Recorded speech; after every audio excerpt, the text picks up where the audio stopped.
तो हम एक ऐसे समय को देख रहे हैं जब बॉलीवुड हॉलीवुड को कॉपी करने में लगा है। चाहे वो कल्चर की बात हो, चाहे वो सीनरीज की बात हो, चाहे स्टोरी लाइन की बात क्यों ना हो। एक ऐसा समय भी था जब हमारे 1980 के दशक में सदी के बहुत ही बेहतरीन विलेन अमरीश पुरी जी को हॉलीवुड से ऑफर आते थे और टू द सरप्राइज वो अपना ऑडिशन देने के लिए मना कर देते थे। ये कहानी 1980 के दशक की।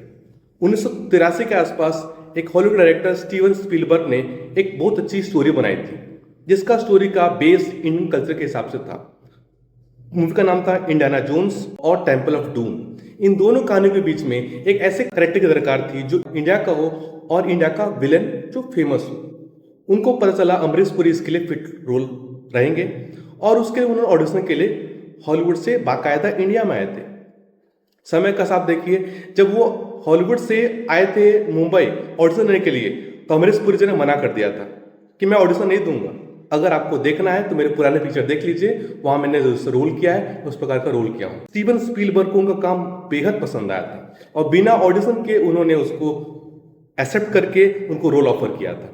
और दूसरी बात यह है कि उनके साथ साथ जब वो अपना कैरियर खत्म कर रहे थे तो डायरेक्टर स्टीवन स्पीलबर्ग ने कहा था कि मैंने अपनी जिंदगी में सबसे बेहतरीन अदाकारों में से माना है अमरीश पुरी जी को। एक और कहानी उनके लिए काफी चर्चित है, फेमस है।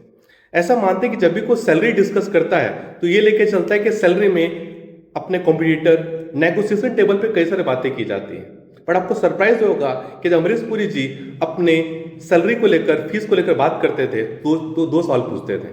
पहला, हीरो कौन है, और दूसरा, वो पैसे कितना लेगा। टू द सरप्राइज आपको जानने का आशय होगा कि वो ₹1 एक्स्ट्रा चार्ज करते थे हीरो से।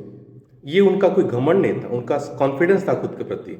सौरभ शुक्ला जी ने अपने इंटरव्यू में बताया था कि किस प्रकार नायक मूवी शुरू होने के समय अमरीश पुरी जी ने पूछा था कि हीरो कौन है, तो डायरेक्टर ने बताया था अनिल कपूर जी हैं। उन्होंने पूछा था कि उनको कितना पैसा दे रहे हो, जितना पैसा उनको दोगे उनसे ₹1 मुझे ज़्यादा देना। ये उनका एक तरीका था, ये दिखाता कि वो कितना कॉन्फिडेंट फील करते हैं अपने रोल को लेकर। वो एक कॉन्फिडेंस शो करता है कि वो अपने रोल को बेहतर साबित कर सकते हैं। और आज तक पूरे इंडिया के और पूरे बॉलीवुड के इतिहास में उनसे बड़ा विलन का रोल किसी ने नहीं किया है।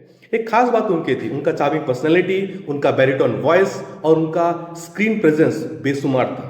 अक्सर उनके स्क्रीन प्रेजेंस के सामने बड़े बड़े एक्टर्स भी फीके नजर आते थे।